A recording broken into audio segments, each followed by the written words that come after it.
now to invite Dr. René Engels, the Executive Project Manager of GIZ, to come and join us.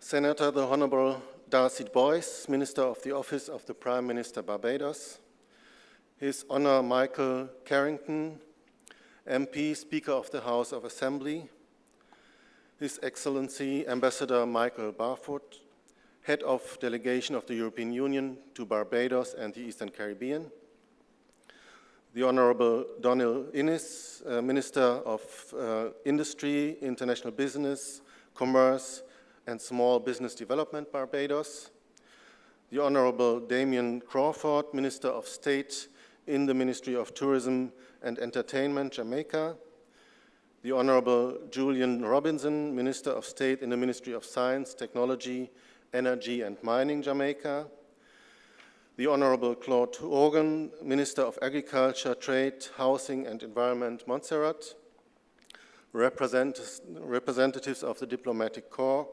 speakers of the various panels, representatives of government ministries, representatives of business support organizations and the private sector, specially invited guests, members of the media, ladies and gentlemen.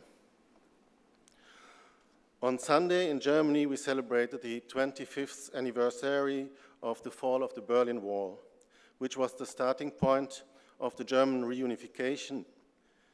In the first years following the reunification, the eastern part of Germany was everything but economically resilient. On the contrary, most industries had to close down because they weren't competitive in open market. It took several years and a lot of taxpayers' and investors' money to reach the same level of economic prosperity as Western Germany. At first, a reunified Germany meant a setback in the ranking of Germany as world export champion.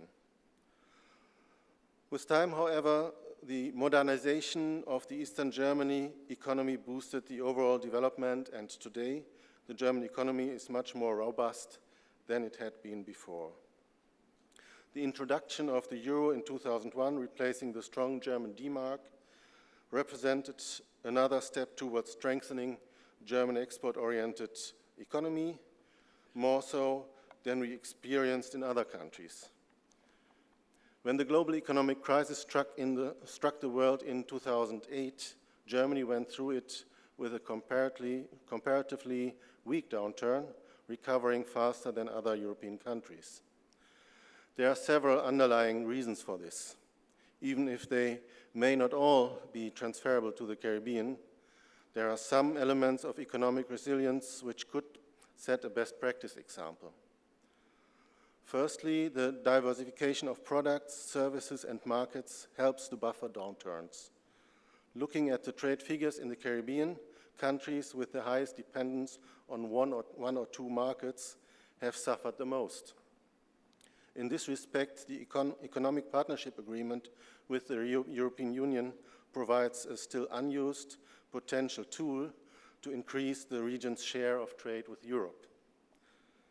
Secondly, assuring compliance with higher standards and certification to enable the production of higher valued goods and services provides another opportunity to serve markets sustainably. In fact, the Caribbean does not have the alternative option to provide products and services at a low price level, given the extraordinary high labor and energy costs. Thirdly, increasing or enhanced cooperation between companies within and between Caribbean countries, as well as with companies from other regions, would allow firms to combine skills, increase the size of their companies, reduce barriers to markets, and overall create more competitive businesses. Of course, in this regard, there arises the question of differing economic cultures, but this can also be simplified through supportive framework conditions provided by the governments. It is not my aim to lecture you on a comprehensive picture of economic resilience. This is what we will be reviewing in much detail throughout the colloquium. The German support to the implementation of the Economic Partnership Agreement adds to the existing and much broader support provided by the European Union. Together, we have been supporting the introduction of quite a number of helpful tools to strengthen the small and medium-sized enterprises in the region, from the manufacturing as well as from the services sector that form the core of the economy. For example, the ProNet training aimed at increasing the competitiveness of manufacturing companies is now fully operational with qualified trainers from essentially all countries in the region, and it's provided by national BSOs in collaboration with Caribbean Export to their member or client companies.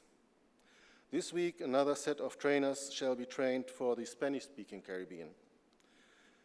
Additionally, in 2015, we will develop a few more modules for ProNet to broaden the training's coverage. For the services sector, we have developed a new training called Services Go Global. It is especially oriented to support companies in these services sectors to become export ready. To this end, the trainer workshop has been provided, and the regional as well as national launch of the training will come soon. Besides training, market exposure is one important element of the overall support to the private sector. A well-prepared presence as an exhibitor at a trade fair is key to establishing numerous valuable contacts to start or increase business within a market. But between sending samples and being listed, there are many steps to go. In-market services are very important and will play a larger role in the future business support provided.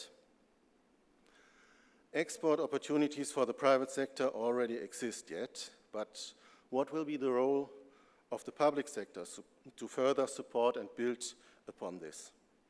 Looking at the Economic Partnership Agreement with the European Union, a review was conducted, which was foreseen 5 years after its entering into force. It has shown that there is, first of all, an urgent need for thorough monitoring. This has not been established adequately within the EPA. Consequently, it has proven challenging to exactly know what has been and what hasn't been working in the implementation of the EPA, what has contributed to increased or at least simplified trade with Europe, and where there is need for adaptation. A monitoring system on regional as well as on national levels needs to be implemented urgently. This, combined with an enhanced stakeholder dialogue, bringing in the interests of the private sector into the political debate, will allow for informed decisions. This colloquium is an important element of this dialogue. And if you go through the program, you will see that some of the most pressing issues of economic resilience are covered, starting with the overall competitiveness of the private sector, looking at the role of the private sector in regional integration, tackling branding and intellectual property rights, innovation, as well as access to finance, and finally, energy. The final session on logistics and shipping is also of overarching importance. Just imagine for a moment that you are a fashion designer from Barbados and you are looking for a garment company to produce clothes with your designs, let's say in Haiti, given the low labor costs. To meet potential cooperation partners in Haiti, you have to leave the Caribbean and to go through Miami. The same holds for many flight connections within the Caribbean that aren't covered by the airlines in the Caribbean. This could be changed by the Caribbean governments who own the airlines. However, this is only a small example of what could be done and needs to be done. I hope that the colloquium will contribute significantly to find solutions to develop a more economically resilient Caribbean, and I look forward to fruitful discussions and practical recommendations to guide tangible efforts going forward. Thank you.